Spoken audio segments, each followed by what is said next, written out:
ヒール。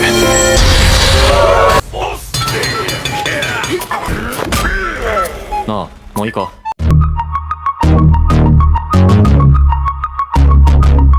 Alur cerita dibuka terlihat seorang pemuda bernama Zenos. Dia seorang penyembuh muda yang luar biasa di kerajaan Hersit, di mana sejarahnya banyak dipengaruhi oleh para penyembuh hebat.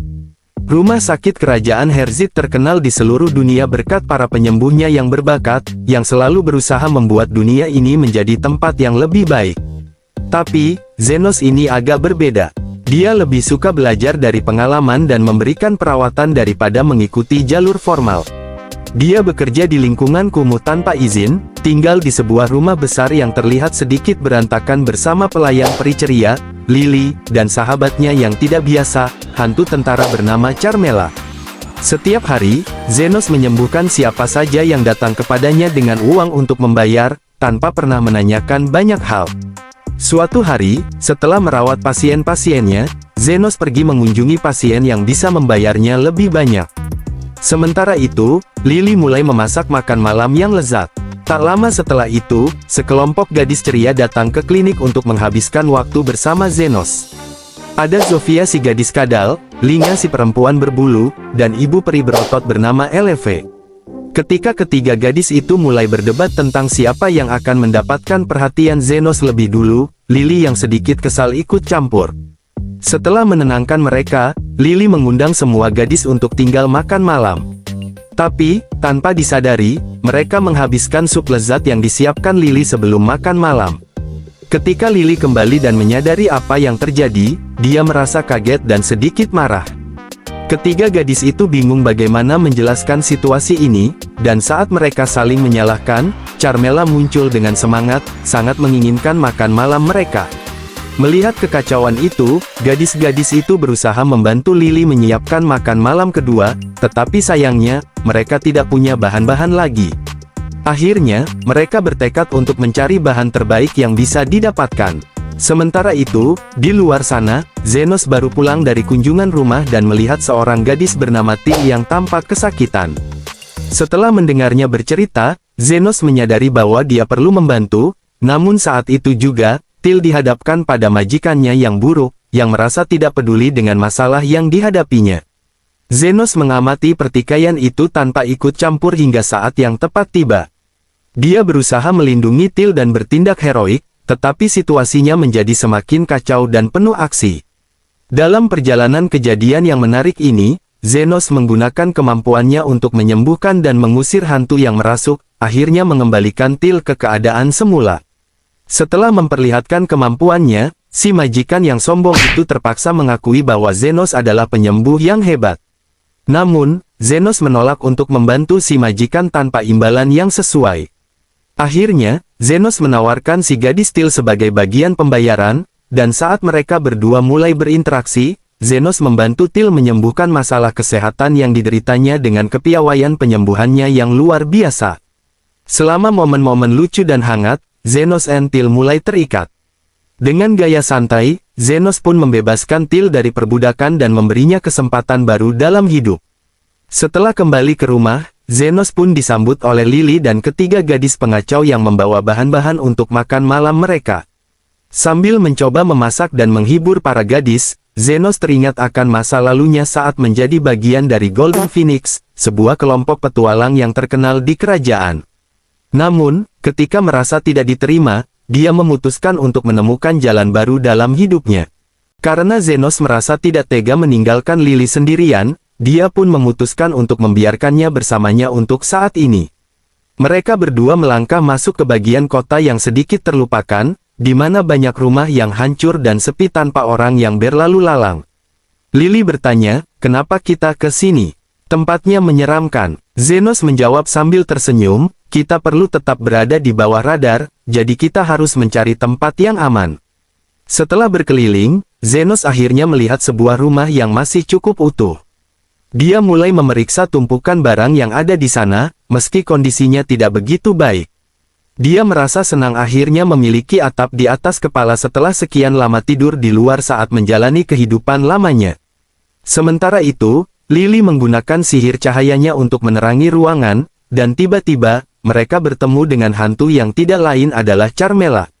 Lily, ketakutan, bersembunyi di belakang Zenos, berpikir bahwa ini adalah akhir bagi mereka. Namun, Zenos tampak tenang dan mengeluarkan sihir penyembuhnya, yang membuat lengan Carmela lenyap.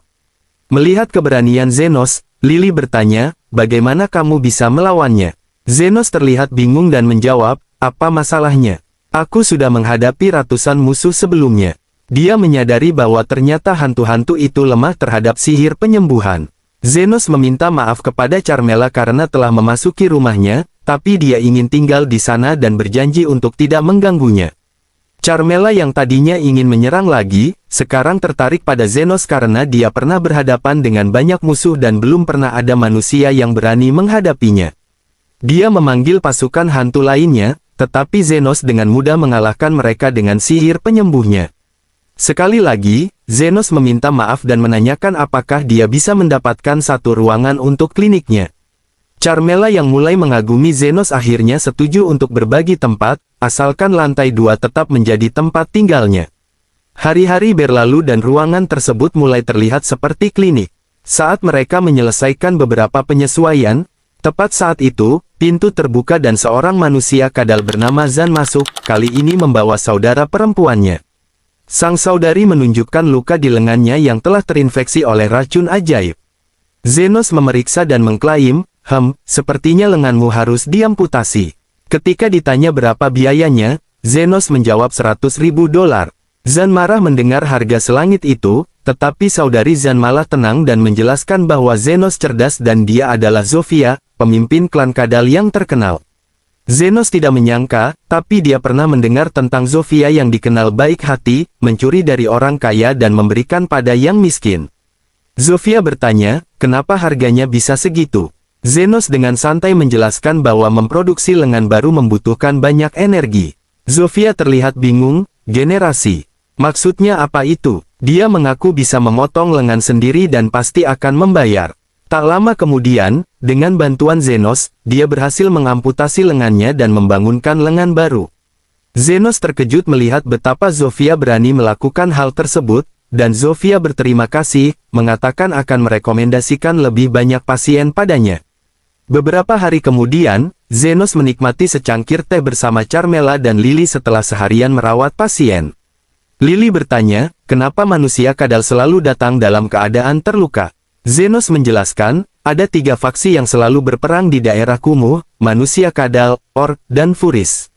Saat itu juga, pintu terbuka dan sekelompok furis bersama seorang gadis setengah manusia masuk. Gadis itu memperkenalkan dirinya sebagai Linga, pemimpin furis. Zenos tahu bahwa Linga adalah seorang tiran, jadi dia langsung menolak permintaan mereka. Namun, Linga tahu Zenos adalah penyembuh yang menyembuhkan manusia kadal. Ketika dia mengangkat kapak besar untuk menyerang Zenos, dia terkejut melihat perisai sihir Zenos menghancurkan kapaknya. Semua makhluk berbulu menyerang Zenos, tapi semua usaha mereka sia-sia. Lalu Carmela muncul, marah melihat tempatnya berantakan, dan semua makhluk berbulu ketakutan. Zenos mencoba menenangkan situasi untuk menyelamatkan nyawa, berkata, klinik ini untuk menyelamatkan, bukan menghabisi. Dengan itu, dia mulai menyadari bahwa kliniknya semakin ramai dengan pasien dari semua kalangan. Beberapa waktu kemudian, Zenos menerima kunjungan dari seorang orc yang mengatakan bahwa pemimpin mereka, Lady Lo, sedang sakit. Zenos ingin memeriksanya, namun orc itu menolaknya dengan alasan Lady Lo tidak bisa bergerak dan sangat berisiko datang ke klinik. Zenos menghela napas, siap untuk melakukan perjalanan ke sarang mereka. Di gua yang gelap, dia menemukan Lady Lo, seorang ibu orc yang cantik, dikelilingi oleh pengawalnya. Dia memberitahu Lo, aku di sini untuk membantu, tetapi Lo sudah tahu banyak tentang reputasinya. Zenos merasa tidak nyaman karena tidak ingin terlalu terkenal, tetapi Lady Lo menantangnya untuk mencari tahu apa yang salah. Dia mulai memeriksa dan menemukan ada benjolan di perutnya yang ternyata adalah sebuah bom. Zenos terkejut dengan situasi aneh ini, tetapi dengan tenang, dia tahu mereka harus segera mengatasi masalah ini. Zenos bertanya kepada Lady Lo apakah ada yang mencoba meracuni dirinya. Dengan nada canggung, Lo menjawab bahwa tidak ada yang salah dan mengatakan bahwa dia hanya tidak sengaja menelan batu saat makan bola nasi. Zenos pun berbalik dan meminta waktu sejenak untuk menangani masalah itu. Namun, Lo menghentikannya, menjelaskan bahwa batu itu bisa meledak jika tidak ditangani dengan benar. Para orc, dengan dramatis, mengelilingi Lo dan mendeklarasikan bahwa mereka tidak akan meninggalkannya meskipun risiko yang dihadapi sangat berbahaya. Zenos, yang sedikit kesal dengan drama ini, hanya ingin pergi. Namun, Lo kemudian menggoda Zenos dengan menyebutkan bahwa dia memiliki harta karun tersembunyi di salah satu peti yang ingin dia berikan kepadanya. Zenos bingung mendengar hal itu, berpikir mungkin Lo sedang bercanda.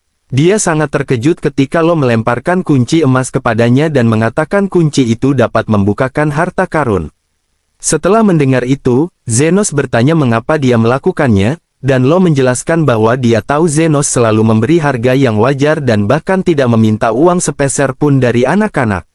Dia sangat menghargai sikap Zenos dan ingin mendukung kerja baiknya. Akhirnya, Zenos merasa tergerak untuk menangani masalah ini. Dia mengeluarkan pisau bedah ajaibnya dan mengiris perut Lo. Para orc menjerit ketakutan dan bersiap-siap untuk melawan, tetapi Zenos cepat mengeluarkan batu mani dan menyembuhkan perut Lo dengan sih. Lo ternganga melihat kemampuannya, tetapi masih mengingatkan Zenos bahwa dia harus melepaskan batu itu sebelum meledak. Dengan keberanian yang penuh, Zenos menggenggam batu tersebut dan mengizinkannya meledak. Namun, setelah debu menghilang, Zenos sama sekali tidak terluka, dan Lo terkesima. Dengan tenang, Zenos membersihkan debu dan mengembalikan kunci ke Lo sembari pergi. Lo bingung, bertanya mengapa Zenos melakukan itu dan tidak mengambil harta karun untuk dirinya sendiri. Zenos menjelaskan, aku hanya meminta harga yang wajar dan apa yang kamu tawarkan terlalu banyak untuk operasi sederhana. Sejak hari itu, ketiga pemimpin faksi mulai datang ke kliniknya secara teratur tanpa alasan yang jelas, dan Zenos hanya berpikir bahwa mereka tidak punya pekerjaan lain. Sementara Lily curiga bahwa mereka mungkin menyukai Zenos, Carmela bahkan berkomentar bahwa ketiga pemimpin itu sedang mengalami patah hati dan mungkin akan berperang satu sama lain untuk mendapatkan perhatian Zenos. Suatu pagi, ketiga pemimpin faksi berkumpul di medan perang, siap untuk menentukan siapa yang akan menjadi raja dunia bawah. Namun, sebelum pertarungan dimulai, Zenos dan Lily muncul dengan tenang. Alih-alih menghentikan pertarungan, Zenos malah meminta mereka untuk melupakan pertikaian itu untuk selamanya. Meskipun Zofia berusaha melukai Linga, dan Linga menghindar, kekacauan pun pecah dengan semua faksi mulai saling berkelahi. Lily melihat semua kekacauan itu dengan cemas, namun tidak ada yang jatuh atau menyerah, karena semua luka mereka terus sembuh berkat Zenos. Ketika para pemimpin akhirnya menyadari betapa konyol itu semua, mereka tertawa dan setuju untuk menghentikan pertempuran, memutuskan untuk memerintah dunia bawah dengan damai. Lily bergembira, sementara Zenos berpikir bahwa dia akan meminta biaya yang tinggi karena menyembuhkan banyak orang sekaligus cukup melelahkan. Beberapa hari berlalu dan Zofia serta saudaranya kembali ke klinik untuk perawatan. Kali ini, Linga dan Lo juga hadir untuk bersantai. Saat Zenos menanyakan Zofia tentang luka yang dia alami, Zofia menjelaskan bahwa dia baru saja mencuri dari seorang bangsawan yang terlalu kaya dan berkelahi dengan pengawalnya. Kakaknya menambahkan bahwa dia malah ditangkap oleh wanita gila bernama Iron Rose yang menembakinya layaknya seorang petualang sejati. Carmela bersenandung sambil menyatakan bahwa mawar besi itu mungkin akan segera datang ke klinik mereka karena dia berhasil menyatukan tiga faksi yang bertikai dan mungkin dianggap ancaman oleh para bangsawan. Zenos, yang tidak ingin terlibat, langsung duduk untuk menikmati hidangan yang Lily siapkan. Kemudian, mawar besi memasuki daerah kumuh dan terkejut melihat betapa damainya antara kaum Furis dan manusia kadal. Dia menegur salah satu manusia kadal, bertanya siapa yang menyatukan semua ini, tetapi manusia kadal itu menyangkal mengetahui nama mediator tersebut karena lebih memilih kerahasiaan.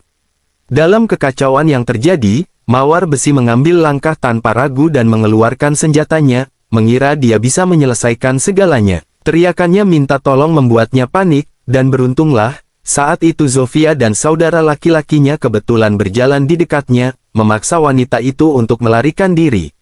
Namun, saat berlari, ia tak bisa tidak memperhatikan bahwa luka di tangan Zofia tampak telah sembuh, sebuah penanda yang mengundang banyak pertanyaan.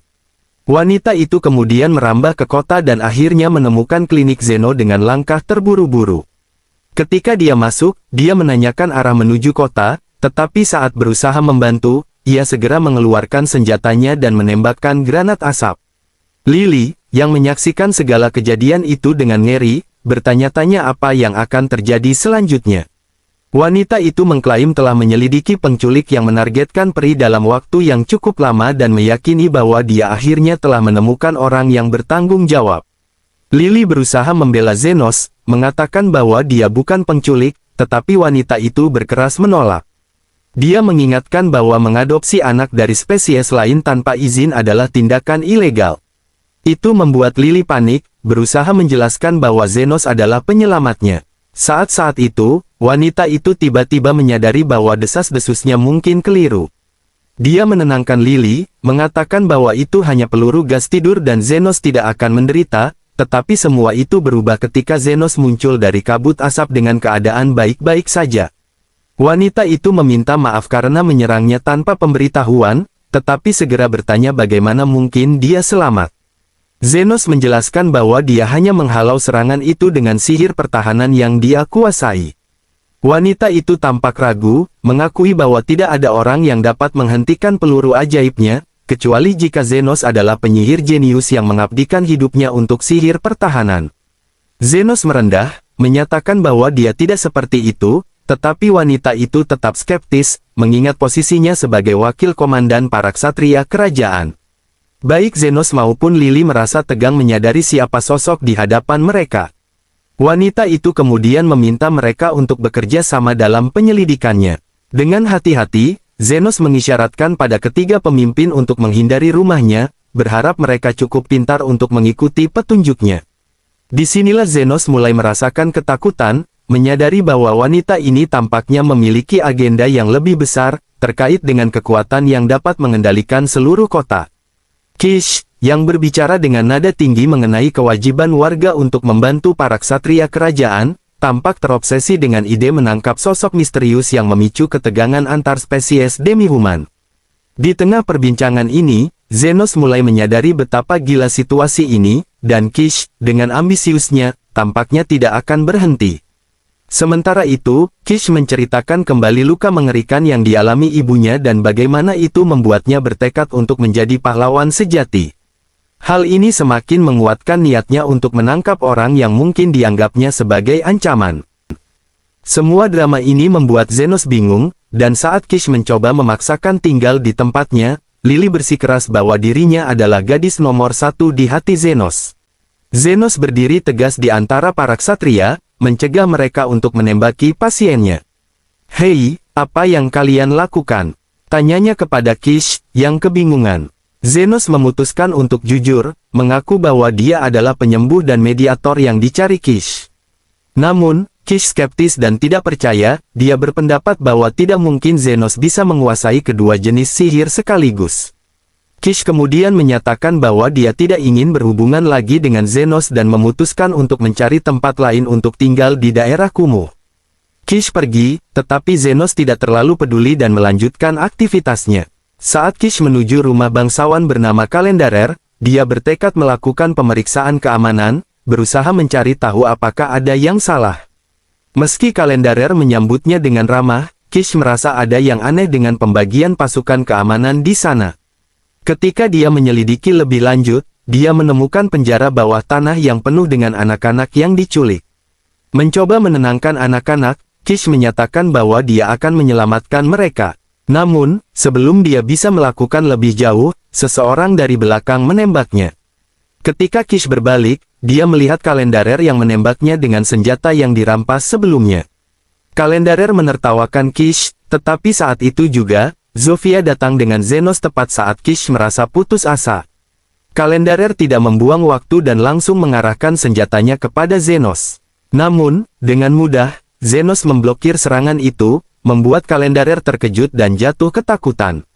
Dia berusaha meminta belas kasihan, tetapi Zenos tidak mau mendengarkan dan hanya melumpuhkannya untuk sementara waktu. Setelah itu, Zenos kembali ke Kish, yang merasa hancur karena situasi ini. Kish meminta Zenos untuk memberitahu para ksatria kerajaan tentang apa yang terjadi, tetapi Zenos hanya meminta Kish untuk diam agar dia bisa berkonsentrasi menyembuhkan lukanya. Setelah sembuh, Kish akhirnya menyadari bahwa Zenos adalah penyembuh dan mediator yang dia cari. Dia bahkan mulai menganggap Zenos sebagai pahlawan sejati. Zenos, dengan rendah hati, menjelaskan bahwa dia adalah pahlawan bagi anak-anak yang diselamatkan. Kish terharu dan segera memanggil tentaranya untuk membantu menyelamatkan semua anak. Momen penuh haru itu membuat Zenos merasa bangga. Namun, saat mereka bersiap pergi, Kish bertanya pada Zenos mengapa dia mau menolongnya meski dia belum membayar sewa. Beberapa hari kemudian, Zenos pergi berbelanja kebutuhan sehari-hari bersama Lily. Saat mereka melewati jalanan yang akrab, Zenos teringat saat-saat sulit ketika dia seorang yatim piatu di daerah kumuh. Dulu, seorang petualang bernama Estan datang mencarinya, tetapi Zenos ditertawakan karena prestasi sihir penyembuhannya yang dianggap tidak mungkin. Namun, kehadiran Zenos di kelompok Estan ternyata bermanfaat, membantu menyembuhkan cedera rekan-rekannya. Meski begitu, Estan merasa bahwa Zenos hanya membebani dan memecatnya. Ketika Estan membawa kelompoknya ke gua sarang monster, semuanya berjalan tidak sesuai rencana, dan setelah beberapa kegagalan, Estan langsung menyalahkan Zenos. Suatu ketika, Estan berusaha mempekerjakan Zenos lagi setelah mengalami masalah besar dan tahu bahwa Zenos bisa membantunya dengan bakatnya. Zenos menolak tawaran itu, menjelaskan bahwa dia terlalu berharga untuk diperlakukan dengan buruk. Saat Zenos berjalan, Estan mengancam akan menyerangnya, tetapi Zenos tidak terpengaruh dan dengan mudah menghindari serangan tersebut. San memberikan perluasannya pada Zenos, dan saat mereka bertatapan, ada momen ketegangan. Namun, saat itulah Kish datang dan menghentikan segala kekacauan. Zenos terkejut melihat Kish ada di sana, tetapi Kish menjelaskan bahwa dia mencarinya dan rasanya sudah baik-baik saja. Dengan ketegangan memudar, Zenos dan Kish berdiskusi lebih lanjut tentang apa yang telah terjadi, sementara Estan berada di luar kebingungan karena tidak memahami hubungan baik antara Zenos dan para pemimpin daerah kumuh serta para ksatria kerajaan. Beberapa hari setelah kejadian itu, Zenos kembali ke klinik dan berbagai faksi berkumpul untuk mendiskusikan pergerakan Estan dan anteknya. Di tengah pembicaraan, Carmela muncul dan mengarahkan perhatian ke arah tanda bahaya yang mungkin akan mengganggu ketenangan daerah kumuh. Lily mulai merasakan ketegangan saat mendengar kabar bahwa Estan mungkin sedang merencanakan sesuatu. Saat malam tiba, Zenos terbangun dan melihat kebakaran besar di daerah kumuh. Golem raksasa muncul di tengah kekacauan, menghancurkan apapun di jalurnya. Kini, dengan tanda kebangkitan baru di hadapan mereka, Zenos bersama Lily dan Carmela bersiap untuk menghadapi golem dan melindungi daerah kumuh dari kehancuran lebih lanjut. Dengan keberanian yang tak tergoyahkan, mereka melangkah maju menuju pertarungan yang menantang ini. Ini sangat mencurigakan, kata Zenos sambil memperhatikan senjata kuno yang tergeletak di jalanan daerah kumuh. Dia bertanya-tanya bagaimana senjata seperti itu bisa muncul di tempat ini. Saat itu, ketiga pemimpin geng demi-human tiba di sana, dan Zenos merasa lega melihat mereka baik-baik saja. Mereka memberitahunya bahwa meski mereka tidak terluka, beberapa bawahan mereka terluka parah akibat serangan monster yang baru saja terjadi. Zenos menjelaskan bahwa monster yang mereka lihat adalah bentuk kehidupan buatan yang diciptakan menggunakan teknologi ajaib yang seharusnya sudah punah. Zenos mulai curiga apakah serikat bawah tanah mungkin berada di balik serangan ini. Dia tahu bahwa sekarang yang terpenting adalah menyembuhkan semua yang terluka, jadi dia menginstruksikan ketiga gadis itu untuk mengumpulkan semua orang yang membutuhkan bantuan ke satu tempat. Siapapun yang melakukan ini akan membayar mahal, tambahnya dengan tegas. Di sisi lain, Guy, orang yang bertanggung jawab mengirim golem, mengawasi dari kejauhan. Dengan senyuman licik, dia mengingat bagaimana Estan mendekatinya untuk membalas dendam, lebih tertarik pada motivasi Estan daripada uangnya. Dalam hatinya, Guy tahu betapa menyenangkannya melihat Zenos terjebak dalam kekacauan ini dan betapa merusaknya situasi ini untuk teman-teman lama Zenos. Saat Zenos sibuk merawat semua yang terluka, Guy mengamati keahliannya, terkesan dengan kemampuan penyembuhan yang dimilikinya. Namun, dia juga tahu bahwa menyembuhkan mereka tidak akan menyelesaikan masalah sampai mereka bisa menangani golem itu. Dia penasaran bagaimana Zenos akan menyelesaikan tantangan ini. Setelah merawat semua yang terluka, Zenos akhirnya bisa bersantai sejenak. Namun tatapannya terfokus kembali pada golem yang masih mengamuk, dan dia bertanya-tanya apakah makhluk itu akan pergi setelah merasa bosan. Carmela memberitahunya bahwa itu tidak mungkin, karena golem tidak akan berhenti sampai perintahnya dipenuhi. Perintah itu mungkin untuk menghancurkan daerah kumuh, tambahnya. Sedikit khawatir, Zenos mendengar penjelasan Carmela. Tapi golem seharusnya tidak bisa diciptakan di era ini, kata Carmela. Inti golem yang terbuat dari batu ajaib hanya ditemukan di benua selatan yang dulunya merupakan kekuasaan Raja Iblis, dan sekarang hampir tidak ada lagi yang tersisa. Saat mereka berdebat tentang mungkin siapa yang bisa memiliki akses ke sumber daya tersebut, Zenos menyadari bahwa mereka harus segera menghancurkan golem. Meskipun Carmela memperingatkannya tentang risiko, ketiga gadis sukarela menawarkan diri untuk bergabung dengannya dalam menghadapi monster itu. Zenos tahu bahwa untuk menghancurkan golem, mereka harus menghancurkan inti golem. Tapi saya tidak ingin menghancurkannya karena saya tidak bisa menjual inti itu, keluhnya. Mereka pergi bersama untuk melawan golem, dan Zenos meningkatkan kekuatan gadis-gadis itu dengan buff miliknya. Menggunakan potensi mereka yang baru, satu pukulan saja sudah cukup untuk mematahkan kaki golem. Namun, golem itu segera memperbaiki kerusakan dan menyerang Linga.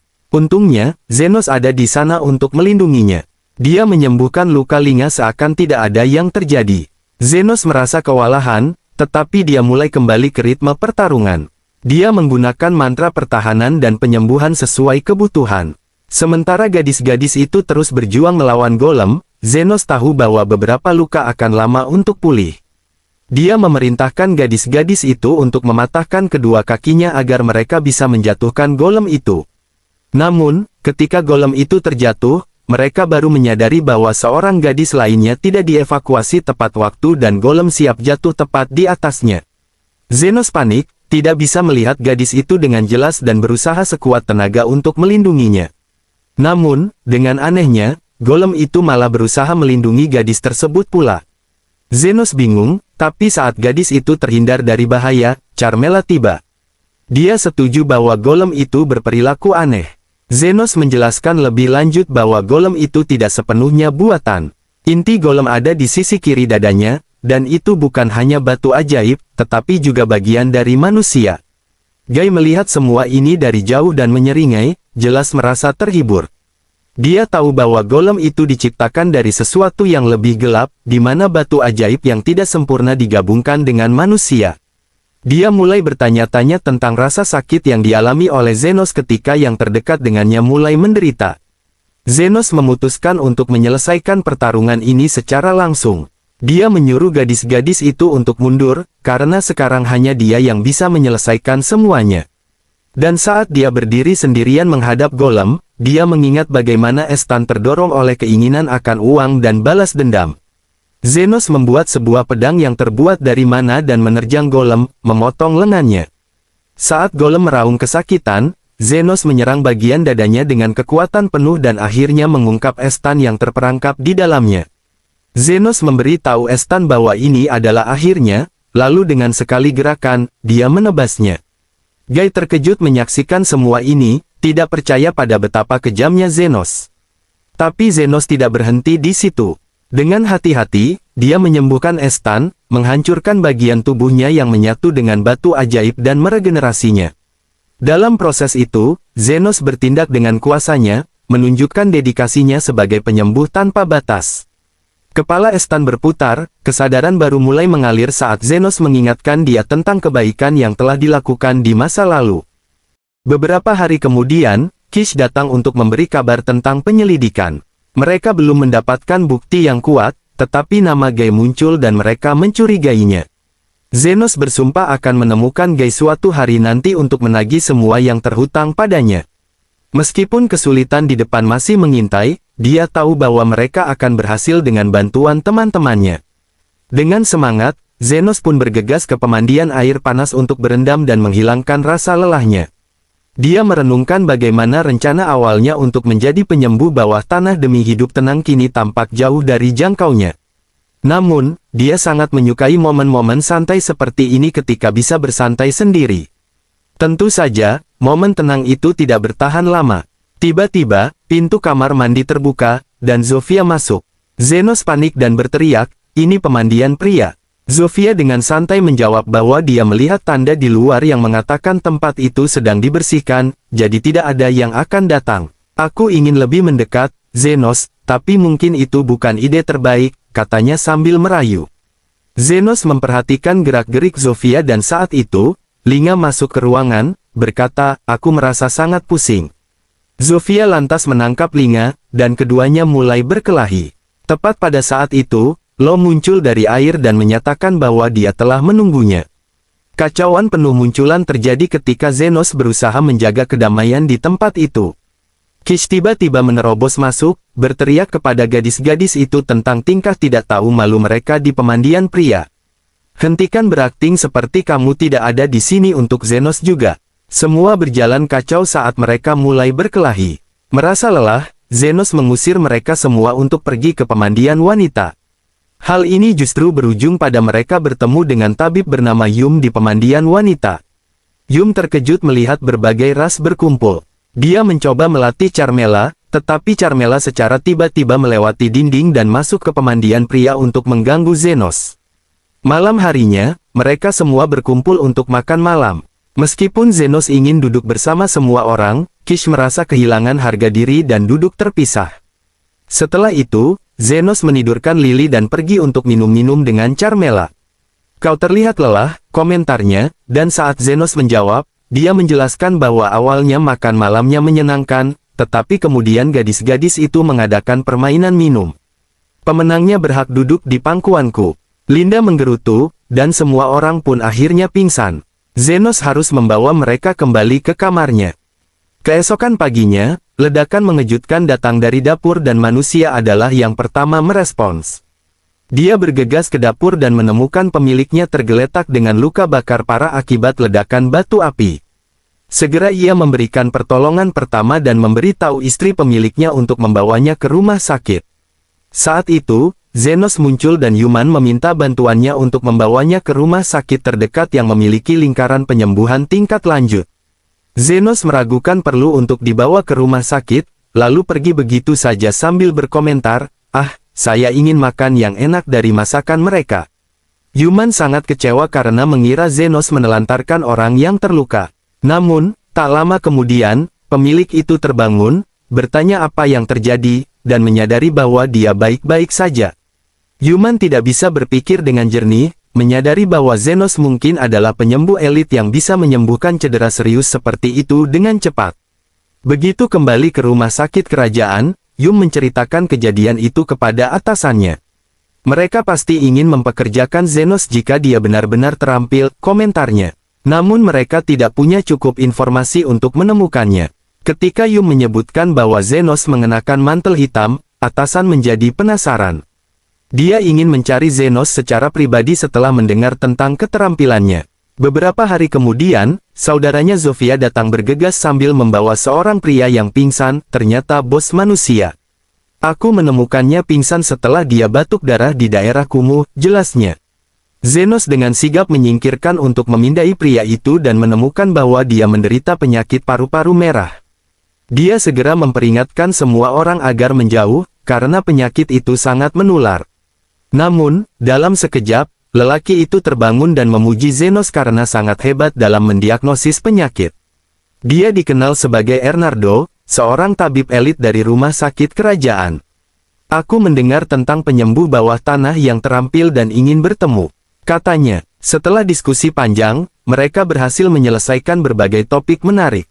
Zenos terkesan saat mengetahui banyak hal baru tentang dunia kesehatan. Dan ketika Zenos akhirnya mendapatkan tawaran untuk bekerja di rumah sakit kerajaan, dia merasa siap untuk tantangan baru yang ada di depan matanya. Zenos tidak hanya memahami dunia rumah sakit kerajaan lebih baik, tapi juga menemukan jalinan persahabatan yang akan membantunya di setiap langkah ke depan.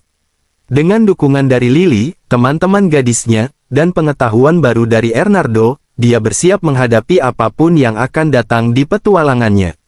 Zenos sangat terkesan dengan penjelasan tentang penyembuhan yang diberikan oleh Eren. Setelah itu, Zenos tiba di rumah sakit kerajaan bersama Eren dan Yuman, dan dia benar-benar terpesona oleh ukuran tempat tersebut. Wow, ruangan ini terlalu besar dan terang untuk seleraku, katanya sambil melirik sekeliling. Apakah kalian tidak punya ruangan yang gelap dan teduh? Disitulah aku merasa paling nyaman. Yuman terlihat kurang menyukai sikap Zenos, tapi Eren cepat-cepat menyarankan agar mereka ke kantornya dulu sebelum membahas hal lain. Ternyata, kantornya gelap, teduh, dan sedikit berantakan, membuat Zenos merasa lebih betah. Setelah itu, Eren mulai membahas urusan bisnis. Dia memberi tahu Zenos bahwa dia menyewa tempat ini untuk menyelidiki beberapa orang hilang. Zenos mengernyit, tapi itu bukan keahlianku. Eren segera merespons bahwa Zenos hanya perlu berkeliling dan mengajukan beberapa pertanyaan. Mengingat statusnya sebagai mahasiswa penelitian khusus, Zenos memiliki keleluasaan untuk mengikuti berbagai program yang tidak bisa diakses oleh mahasiswa biasa.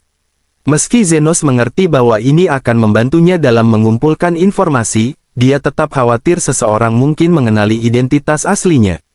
Tapi Eren sudah punya rencana cadangan untuk situasi itu. Tenang saja, kamu hanya perlu berpura-pura jadi tabib terampil yang baru kembali dari luar negeri. Dengan dukungan penyembuh elit, tidak ada yang akan meragukanmu. Zenos merasa sedikit lebih tenang setelah mendengar itu. Ketika Zenos berjalan menuju asrama, dia terkejut menemukan Lily sudah menunggunya di rumah.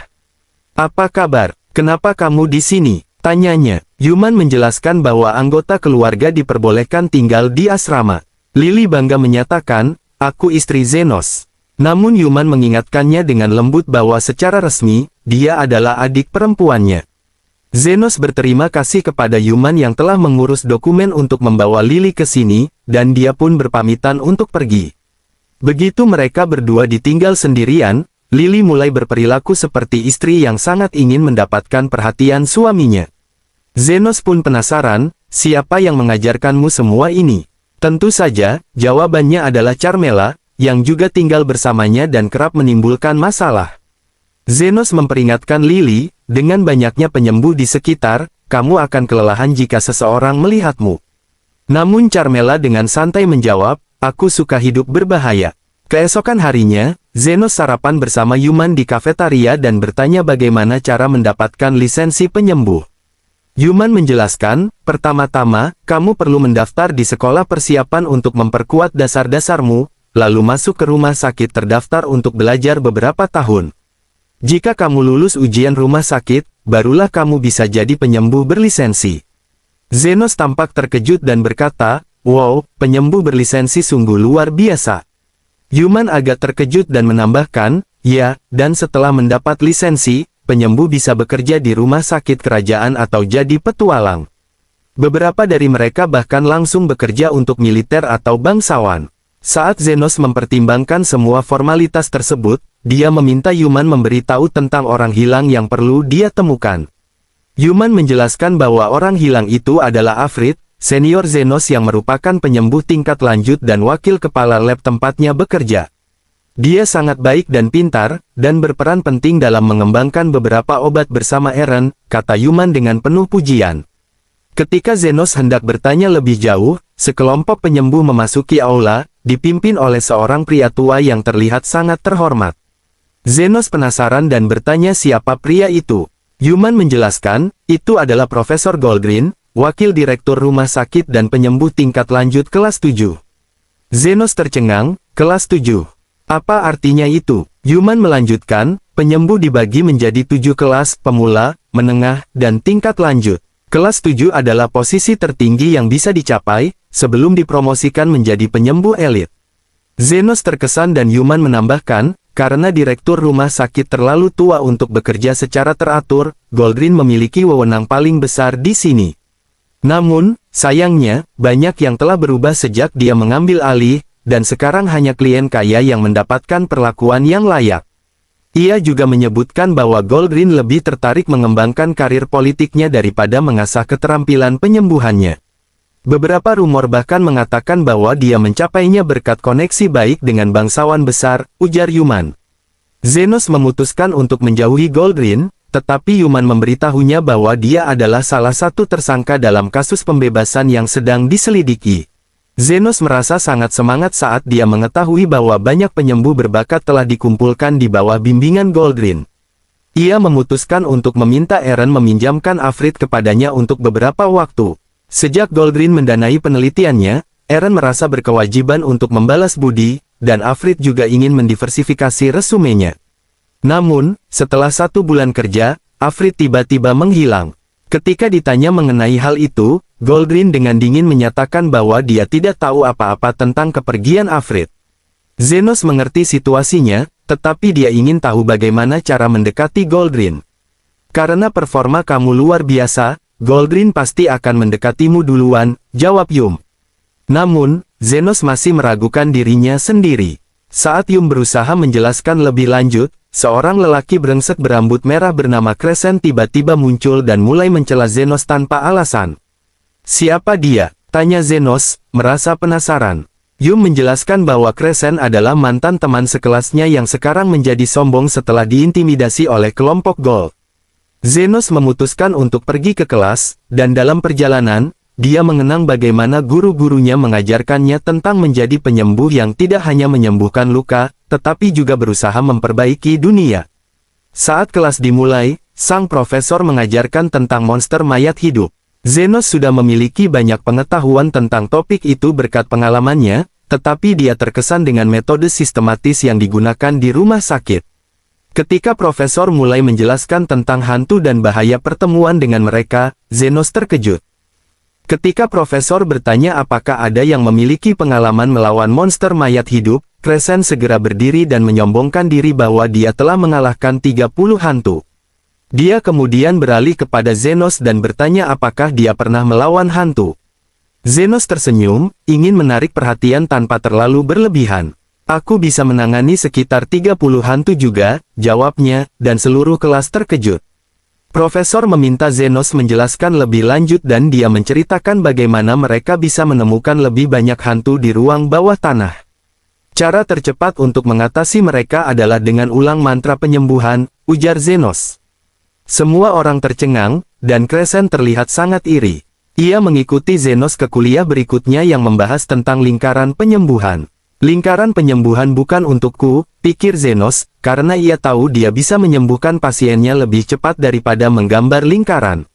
Di akhir kuliah, profesor memanggil sukarelawan, dan Crescent bersemangat untuk tampil. Setelah mengesankan profesor, dia menyeret Zenos ke depan. Zenos menggambarkan satu lingkaran sihir yang pernah diajarkan gurunya, dan semua orang terkejut saat melihatnya. Profesor terkejut lebih jauh dan mengakui bahwa itu adalah lingkaran generasi, yang bisa menumbuhkan kembali organ yang hilang, sesuatu yang sangat langka. Setelah mendapat penjelasan, Profesor berusaha merekrut Zenos ke labnya, namun Crescent semakin cemburu dengan perhatian yang Zenos terima. Beberapa waktu berlalu, rumor tentang Zenos sampai ke telinga Goldrin. Mendengar tentang kehebatan Zenos, Goldrin memutuskan untuk mengirim tim penyembuh untuk menangani sejumlah hantu yang terlihat di pemakaman setempat, dan dia menginginkan Zenos untuk bergabung dengan tim itu. Tim yang dipimpin oleh Crescent pun berangkat, tapi setengah dari mereka ketakutan saat melihat hantu dan mulai panik. Zenos, merasa tidak efisien, segera menggunakan mantra penyembuhan tinggi untuk mengalahkan semua hantu sekaligus. Semua orang terkejut, tetapi Crescent dengan cepat mengambil pujian untuk dirinya sendiri, bersikap seolah-olah dia yang mengalahkan semua hantu.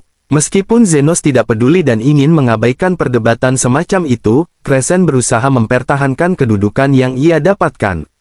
Namun, tiba-tiba, muncul Raja Zombie Raksasa yang membuat semua orang panik. Sementara penyembuh lainnya tidak tahu harus berbuat apa, Zenos dengan tenang menyiapkan diri. Crescent, yang terdorong oleh ego, berlari ke Raja Zombie meskipun ketakutan. Zenos menonton, berpikir, Crescent hanya melakukan ini untuk perhatian. Ketika Crescent diserang dan hampir ditangkap oleh zombie, Zenos menggunakan keterampilan tingkat tinggi bernama Mega Hell untuk menyelamatkannya. Setelah pertempuran, Zenos menyadari bahwa monster mayat hidup tampaknya tertarik pada Carmela, yang sedang tinggal di rumah sakit. Dia menjelaskan teorinya kepada Carmela, yang bangga akan perhatian yang didapatnya dan berkata, "Baiklah, ini mungkin karena auraku yang luar biasa." Keesokan harinya, Crescent berlari untuk melaporkan hasil pertempuran mereka. Meskipun dia mau mengaku Zenos berperan penting, dia juga menginginkan pengakuan untuk dirinya sendiri. Namun kabar tentang heroisme Zenos menyebar dan Goldrin menerima semua informasi itu dengan cepat. Dengan sukses yang didapat, Zenos ditawari untuk bergabung dengan Lab Goldrin, dan meski dia ragu, Zenos tahu bahwa kesempatan ini dapat membawa manfaat bagi semua orang. Hal-hal mulai berubah dengan cepat. Zenos kembali ke lab, dikelilingi oleh banyak penyembuh dan mereka bekerja sama untuk menyelidiki kasus-kasus baru. Dalam perjalanan ini, Zenos berusaha meningkatkan kemampuannya sambil tetap membangun hubungan yang baik dengan teman-temannya, meski tantangan baru selalu mengintai. Zenos sangat terkesan dengan penjelasan tentang penyembuhan yang diberikan oleh Eren. Di rumah sakit, para penyembuh dapat mengobati cedera serius meskipun tidak memiliki kekuatan fisik yang besar. Namun, dia belajar bahwa untuk menyembuhkan luka parah, dibutuhkan lebih banyak tenaga hidup dari pendonor, sehingga mereka tidak menderita efek negatif kecuali sedikit kelelahan. Jadi, inilah alasan kenapa Goldrin membutuhkan banyak pengikut, Zenos merenung. Ya, tapi itu bukan satu-satunya alasannya, jawab Crescent, yang baru saja bergabung dengan mereka. Direktur lama rumah sakit akan segera pensiun, dan pemilihan untuk menggantinya akan diadakan. Goldrin sudah memiliki pengaruh yang cukup besar untuk menang, tapi dia masih ingin mengumpulkan lebih banyak dukungan untuk menunjukkan kekuasaan. Terima kasih atas informasinya, Zenos menanggapi dengan serius. Dia kemudian bertanya tentang seorang pria bernama Alphard. Mendengar nama itu membuat Crescent gelisah. Gold memiliki harapan besar padanya, tetapi dia tiba-tiba menghilang, katanya. Zenos ingin mengetahui lebih lanjut, tetapi Crescent hanya dapat memberitahu bahwa Alphard diundang ke makan malam oleh Goldrin dan kemudian menghilang. Setelah mendengar ini, Zenos menyampaikan informasi itu kepada Eren, tetapi Eren mengatakan bahwa itu baru permulaan. Kamu harus menjadi favorit Goldrin, sehingga kamu bisa diundang ke makan malam berikutnya dan mencari lebih banyak bukti, katanya. Zenos sempat ragu, tetapi akhirnya memutuskan untuk melanjutkan penyelidikan demi mendapatkan lebih banyak pengetahuan tentang gurunya. Eren kemudian menjatuhkan beberapa koin ke lantai dan mengajukan pertanyaan menarik, jika kamu sedang terburu-buru, koin mana yang akan kamu ambil terlebih dahulu? Apakah kamu berpikir bahwa kehidupan orang berbeda memiliki nilai yang berbeda? Sebelum Zenos bisa menjawab, seorang pria datang mengajak Eren pergi untuk rapat. Zenos memikirkan pertanyaan itu dengan serius. Keesokan harinya, Zenos dipasangkan kembali dengan Crescent, yang mengatakan bahwa tugas mereka adalah menjaga anjing Goldrin.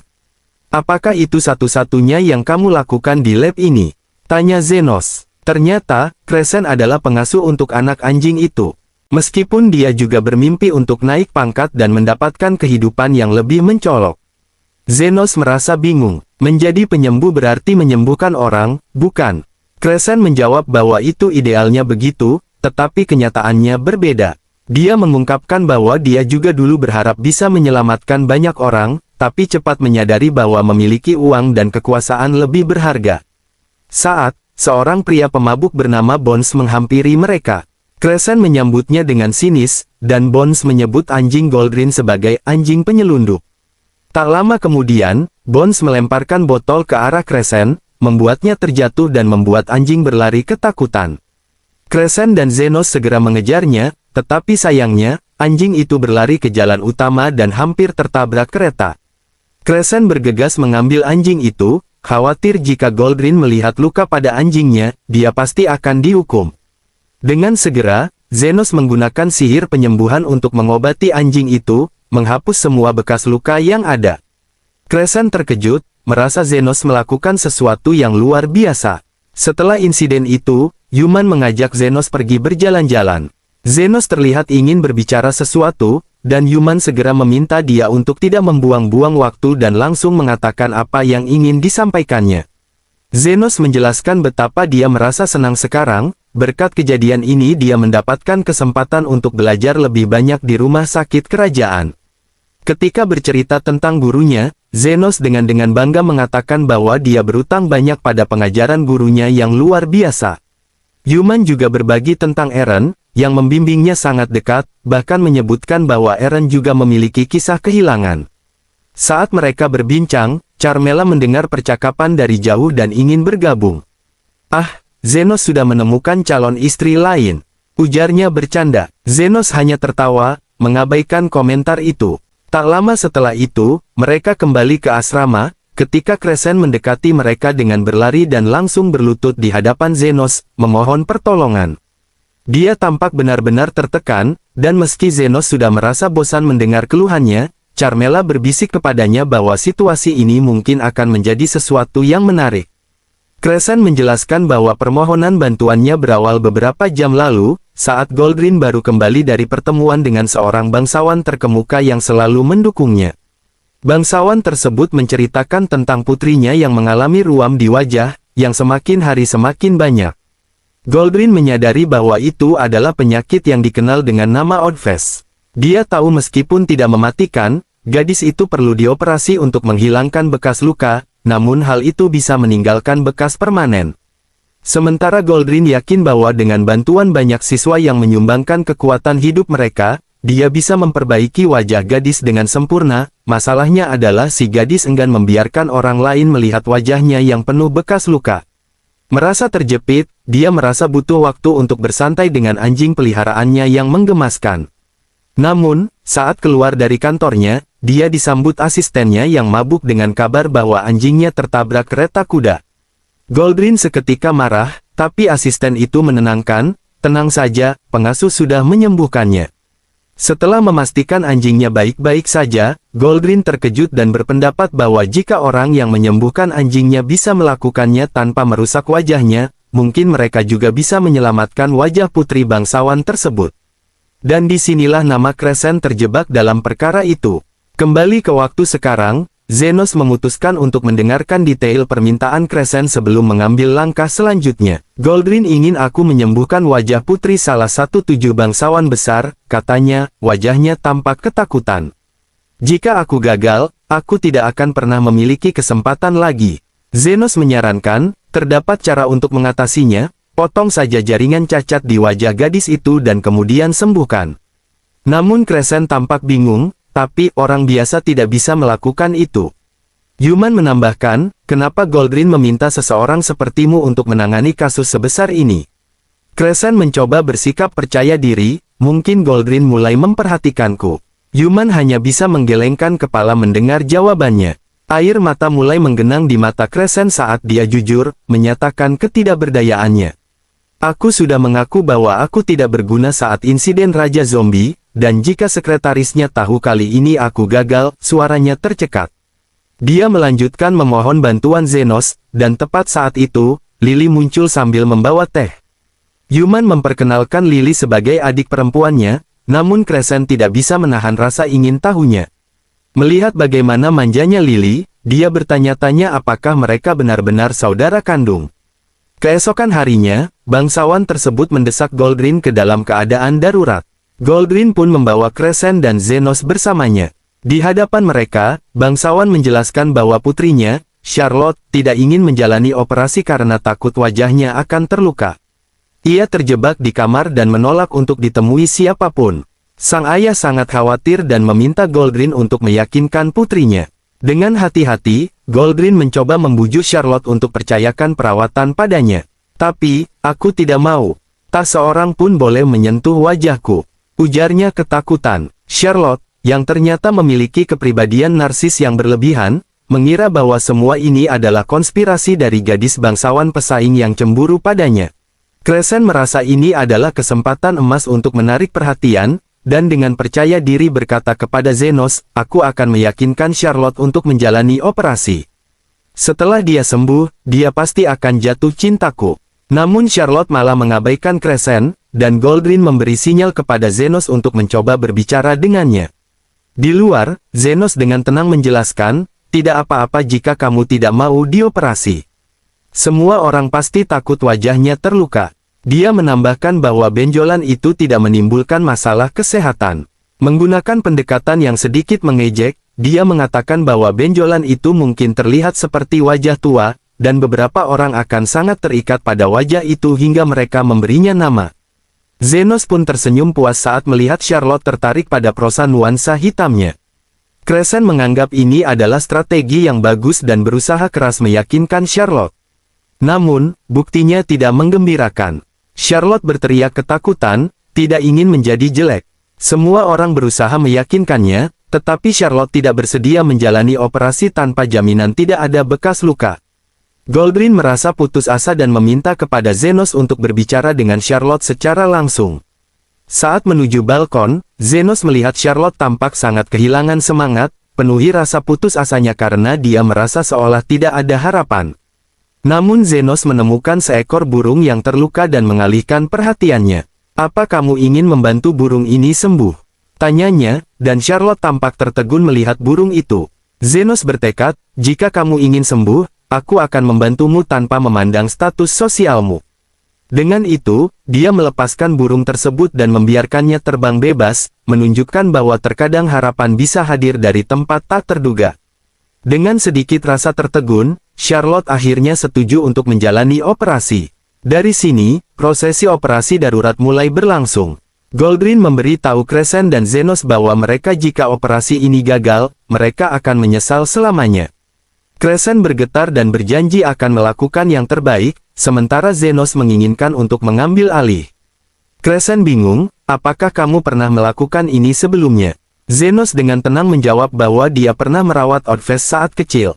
Crescent merasa percaya padanya. Saat operasi dimulai, Zenos melihat Crescent bergetar saat memegang pisau bedah. "Berhenti gemetar, itu hanya akan meningkatkan risiko," Zenos berkata tegas. Sementara Goldrin tidak sabar, memerintahkan mereka untuk segera memulai. Berkat petunjuk Zenos, Crescent berhasil menyingkirkan akar penyakit dari wajah Charlotte. Namun saat mencoba mengeluarkan akar terakhir, mereka panik menemukan bahwa akar itu nyangkut di saraf. Mereka berdebat tentang apa yang harus dilakukan, dan Goldrin, dalam tekanan, memutuskan bahwa satu-satunya pilihan adalah memotong saraf tersebut. Dalam keraguan, Crescent berusaha mendapatkan kepercayaan bangsawan untuk menjadi jaminan pada putrinya. Tiba-tiba, Zenos bersikap percaya diri, "Jangan khawatir. Kita hanya perlu menyambung kembali saraf yang terputus." Dia menjelaskan bahwa ini tugas kecil, setidaknya untuknya. Goldrin terkejut, sementara Crescent hanya bisa geleng kepala. Dengan kecepatan luar biasa, Zenos menangani operasi. Beberapa jam kemudian, Charlotte terbangun sambil menangis bahagia melihat wajahnya kembali normal. Sang ayah pun memuji Goldrin, saat Charlotte tanpa sadar mulai memperhatikan Zenos yang telah melakukan keajaiban padanya. Keesokan harinya, Zenos membantu manusia merapikan beberapa peti obat-obatan eksperimental saat Eren tiba dan mulai bertanya tentang operasi gadis bangsawan. Zenos dengan bangga melaporkan semuanya baik-baik saja. Eren senang dan berpikir ini akan menarik perhatian Goldrin. Kemudian Crescent berlari masuk dan memberitahu semuanya, "Goldrin mengundang kita berdua untuk makan malam-malam ini." Eren tersenyum, "Selamat, kamu kini satu langkah lebih dekat pada misimu." Malamnya, pesta makan malam diadakan di rumah Goldrin. Dia memulai pidato dengan berita bahwa direktur rumah sakit saat ini akan segera pensiun dan dia yakin punya cukup suara untuk menggantikan posisi itu, berkat dukungan para bangsawan. Crescent sangat semangat, tetapi Zenos dan Lily menyuruhnya untuk tenang dan tidak bertindak konyol. Pesta berlangsung seru. Crescent pun berusaha mencari Sugar Daddy, sementara Zenos memutuskan untuk mengumpulkan petunjuk. Sambil berbincang dengan para tamu, dia tahu ada penipu yang pernah muncul di pesta sebelumnya. Zenos mendekati Bones, sekretaris Goldrin yang nampak mabuk. Meskipun Bones tidak ingin diganggu, Zenos tetap bertanya tentang seorang pria bernama Fred yang hadir di pesta sebelumnya. Bones ingat karena Fred membawakan air saat mabuk. Ketika Zenos menanyakan hal aneh terkait Fred, Bones menjelaskan, dia adalah anak baik, meskipun Goldrin secara terbuka menyebutnya pembohong. Zenos merasa penasaran tentang hubungan antara Goldrin dan Bones, tetapi Lily tidak sabar dan memutuskan untuk bertanya langsung. "Kenapa Goldrin memberimu posisi sekretaris kepala jika dia membencimu?" tanya Lily, yang langsung membuat Bones kesal dan pergi begitu saja. Zenos berpikir bahwa mereka tidak akan mendapatkan informasi dari pemabuk itu, tetapi Lily yakin bahwa alkohol bisa melunturkan lidahnya. Dia mulai menyajikan minuman dan memujinya, "Kamu luar biasa, untuk seorang sekretaris." Bones, yang terpengaruh, mulai bercerita tentang cita-citanya menjadi fotografer saat muda. Zenos bingung dengan apa yang sedang dilakukan Lily dan dia hanya mendapatkan jawaban. Carmela mengajarkan bahwa gadis cantik bisa membuat pria berbicara tanpa henti dengan pujian dan alkohol. Zenos semakin penasaran dan bertanya lebih lanjut tentang apa yang terjadi pada hari itu 13 tahun lalu yang mengubah segalanya. Bones melanjutkan ceritanya tentang bagaimana Goldrin telah bekerja keras dalam penelitiannya, sampai suatu ledakan terjadi setelah dia mendapat terobosan penting.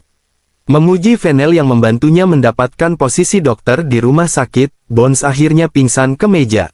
Kembali di rumah, Zenos memberitahu Lily bahwa meskipun dia sudah mengumpulkan berbagai informasi, masih ada yang terasa hilang. Tiba-tiba, Carmela muncul, menawarkan bantuannya. Zenos terkejut dan panik, bertanya apa yang dilakukan Carmela di tempat yang dipenuhi tabib. "Tenang saja, aku sudah mati.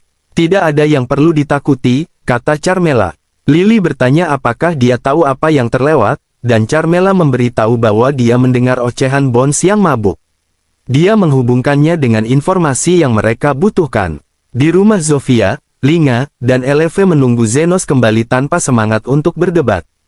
Tiba-tiba, seorang bawahan Zofia berlari dan memberi kabar bahwa saudaranya mengalami kecelakaan serius di reruntuhan dan kini sekarat. Dikejutkan oleh berita ini, Zofia langsung panik, bertanya-tanya kapan Zenos akan kembali, tetapi Zinga dan Eleve berargumen bahwa mereka tidak bisa menunggu. Sementara itu, Carmela melanjutkan ceritanya tentang Goldrin yang dulunya adalah peneliti tidak terkenal hingga dia bertemu Venel. Zenos mengaitkan benang merah antara kedua pria itu. Dia bertanya, apakah Venel terluka dalam ledakan, dan apakah Goldrin yang menyembuhkannya. Carmela menjelaskan bahwa hal ini biasanya terjadi, namun Goldrin sangat menyembunyikan cerita itu dari publik. Dia mengatakan bahwa ledakan tersebut harus mengakibatkan cedera parah, dan sekarang Zenos mulai bertanya-tanya apakah pemulihan total mungkin terjadi. Lily, dengan ide cemerlang, berkata, mungkin orang lain yang menyembuhkan Venel pada hari ledakan itu, dan dia pergi sebelum Goldrin tiba. Dia melanjutkan bahwa Goldrin mengambil keuntungan dari situasi ini, sedangkan Bones melihat semua kejadian dan memeras Goldrin untuk mendapatkan posisinya sebagai sekretaris pertama. Semuanya mulai terasa masuk akal, namun Zenos masih bertanya-tanya bagaimana semua ini berhubungan dengan hilangnya seorang penipu. Lily menambahkan pemikirannya yang lain. Mungkin Bones memberitahu penipu itu saat mabuk di pesta terakhir. Penipu itu bersembunyi sekarang, takut akan konsekuensi jika kabar ini tersebar. Tepat saat itu, Crescent muncul dan berkata ingin memperkenalkan mereka kepada beberapa orang penting yang bersedia jadi sugar daddy-nya. Ia meyakinkan Lily untuk bergabung. Saat Zenos dan Carmela ditinggal sendirian lagi, mereka merenungkan kemungkinan lain. Zenos berkata bahwa jika ada ledakan, mungkin ada korbannya yang lain di luar Venel. Dia berasumsi Goldrin mungkin menemukan korban yang bisa jadi membantunya di masa depan, dan demi itu, dia bisa saja menyerap kekuatan hidup orang lain untuk menyelamatkannya. Carmela setuju dengan teorinya dan bertanya apa yang akan dilakukan Zenos selanjutnya. Dia menjawab bahwa dia akan melaporkan semua temuannya dan memutuskan langkah selanjutnya. Kembali ke aula utama, Zenos menemukan semua orang menatap keluar dengan wajah cemas. Apa yang terjadi di luar? Dia bertanya. Mereka memberitahu bahwa tampaknya ada keributan di gerbang. Lily kemudian melihat manusia berbicara dengan para penjaga dan meminta untuk segera menghubungi Zenos. Namun, para penjaga menolak dan mengatakan bahwa dia tidak bisa masuk tanpa undangan. Di saat itu, Loa berteriak memanggil Zenos, membuatnya panik dan bertanya mengapa Loa ada di sini. Zofia mencela tindakan Loa yang gegabah, tetapi Linga dan Loa menekankan bahwa mereka tidak punya banyak waktu. Para penjaga langsung menyerang, dan Linga dengan mudah menjatuhkan mereka. Ketiga gadis itu berhasil masuk ke rumah besar, menemui Zenos yang sedang berdiri di balkon. Semua orang tampak bingung tentang bagaimana mahasiswa penelitian ini mengenal demi-human, tetapi Zenos tidak peduli dengan reputasinya. Dia langsung bertanya pada Loa apa yang terjadi, dan Loa memberitahunya bahwa saudaranya terluka parah di reruntuhan. Mereka menuju asrama untuk mencarinya, tetapi beruntung mereka bertemu manusia terlebih dahulu yang mengantar mereka ke sini. Zofia mulai meminta maaf kepada Zenos, mengatakan bahwa dia tidak bermaksud mengganggu rencananya, tetapi sangat memerlukan bantuannya untuk menyelamatkan saudaranya. Zenos berjanji akan segera turun, tetapi Goldrin mencoba menghentikannya. Apakah kamu gila, menyia-nyiakan kesempatan untuk meraih kesuksesan di antara kami demi menyelamatkan demi-human rendahan? Zenos menatap Goldrin dengan tegas dan berkata, aku tidak peduli dengan faksi atau status elit. Yang paling penting bagiku adalah aku adalah seorang penyembuh, dan aku akan menyembuhkan siapapun yang datang ke pintuku. Goldrin memberinya satu kesempatan terakhir untuk berpikir ulang, tetapi Zenos dengan cepat menolak tawaran itu. Aku sendirian sekarang, jelasnya, lalu menggendong Lily sebelum melompat dari balkon. Crescent terpaku melihatnya, tetapi Goldrin segera mendekatinya. Kamu harus lebih pintar daripada membuang kesempatan emas seperti ini, ujarnya. Crescent setuju, merasa Zenos adalah orang bodoh karena meninggalkan karir yang cemerlang. Namun, setelah melihat Zenos menyembuhkan anjing dan bangsawan dengan semangat yang sama, dia menyadari ada hal yang lebih penting daripada sekadar karir. Aku bodoh dan sombong, dan semua orang membenciku, katanya kepada dirinya sendiri. Tidak masalah apapun yang aku lakukan. Akhirnya Crescent bertekad untuk mengikuti jejak Zenos. Dia melompat dari balkon, mengumumkan kepada Goldrin bahwa dia mengundurkan diri dari faksinya. Dengan semangat baru, dia berlari menuju Zenos dan bersemangat menawarkan bantuannya, tetapi saat tiba, Zenos sudah selesai dengan perawatannya. Kecewa, Crescent merasa dia telah keluar dari faksi emas tanpa alasan. Yuman pun memanggilnya, idiot sandwich. Namun, Zenos memberi pujian, menyebut Crescent sebagai orang bodoh paling berani yang pernah dia lihat. Mereka mulai bercanda kembali, dan Zenos akhirnya memutuskan untuk mengangkat Crescent sebagai asisten. Keesokan harinya, Zenos menyerahkan laporan lengkap kepada Eren, yang menegaskan bahwa seorang penipu pernah memberitahunya bahwa dia mengalami kecelakaan besar semasa kecil. Semua orang yakin bahwa itu adalah ledakan yang sama di mana Goldrin menyelamatkan Fennel, dan Frat ingin membalas dendam. Eren berpikir bahwa mungkin Frat mencoba membalas dendam pada hari ketika Gold mengadakan pesta untuk merayakan pengangkatannya sebagai direktur rumah sakit. Zenos memberi tahu Eren bahwa pestanya akan diadakan keesokan harinya, dan Eren memutuskan untuk menghadiri pesta itu demi menjaga agar kejadian buruk tidak terulang. Malam itu, Yuman dan Crescent mengadakan pesta perpisahan untuk Zenos. Crescent bersemangat saat mengetahui Zenos adalah seorang penyembuh bawah tanah yang menyusup di fraksi emas. Dia mulai menangis, merasa bingung tentang masa depannya. Zenos menenangkan Crescent, memberitahunya bahwa dia bisa beradaptasi dengan kondisi apapun. Lily pun menyatakan, aku adalah calon istri Zenos. Dia juga memperhatikan Carmela yang bersembunyi di balik lemari. Ketika Carmela muncul, manusia panik melihatnya. Namun, Zenos meyakinkannya bahwa Carmela adalah hantu baik dan tidak ada maksud jahat. Keesokan harinya, saat Zenos bersiap pergi, Yuman memberitahunya bahwa Eren meninggalkan surat di kantornya yang berisi rincian tentang gurunya. Mereka pergi ke kantor Eren, dan saat Yuman mencari surat itu, dia menemukan gambar aneh yang membuat keduanya terkejut. Sementara itu, Eren tiba agak terlambat di pesta Goldrin. Di sana, semua murid Goldrin sudah diusir. Goldrin sedang menikmati momen kejayaannya sebagai direktur rumah sakit ketika Fennel, bangsawan yang terhormat, menyampaikan selamat atas pencapaiannya. Namun, saat mendengarnya, Goldrin teringat kecerobohannya 13 tahun lalu. Saat itu, terjadi ledakan di pabrik peralatan sulap, dan Goldrin baru saja pulang setelah bertahun-tahun penelitiannya yang tidak membuahkan hasil ketika dia menemukan seorang bangsawan terluka. Dia merasa penerimaan akan pahala jika dia menyembuhkannya. Tidak tahu bahwa pria itu akan jadi salah satu dari 7 bangsawan utama di negara tersebut, Goldrin terpaksa menggunakan sihir pemindahan kesehatan untuk menolongnya, meskipun itu berarti menguras kekuatan hidup lainnya. Sayang, Bones berhasil merekam semua kejadian itu dan memeras Goldrin untuk mendapatkan posisi sekretaris pertama. Ketika cerita masa lalu Goldrin berakhir, Eren mendekatinya dengan sebotol anggur. Selamat, ujarnya pada Goldrin, yang meremehkan niatnya. Goldrin kemudian membicarakan Zenos, yang menurutnya memiliki potensi besar, tapi pada akhirnya dia merasa kecewa karena Zenos lebih memilih jalan lain. Goldrin mengungkapkan bahwa faksinya tidak bisa mementingkan kesehatan para petani karena tidak menguntungkan secara sosial dan politik. Di tengah pesta, Fennel menawarkan bersulang untuk menghormati Goldrin dan mulai membaca kisah saat dia diselamatkan 13 tahun silam. Namun, Goldrin menghentikannya, dengan alasan bahwa kisah itu tidak perlu diceritakan. Fennel, terdengar bersikeras, hanya menyebut asal-usul Goldrin yang rendah hati dan meminta Goldrin untuk mengambil alih panggung. Semangat kejayaan Goldrin membelah hari ketika Zenos dan Yuman menemukan foto aneh di kantor Eren yang menunjukkan Goldrin mencuri kekuatan hidup dari orang lain untuk mengobati Fennel. Yuman melihat penipu muda di dalam foto dan merasa yakin bahwa dia ingin membalas dendam.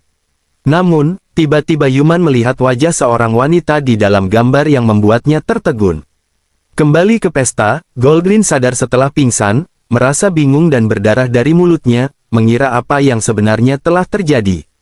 Ketika Eren datang menemuinya, Goldrin menyadari semua tamunya pingsan.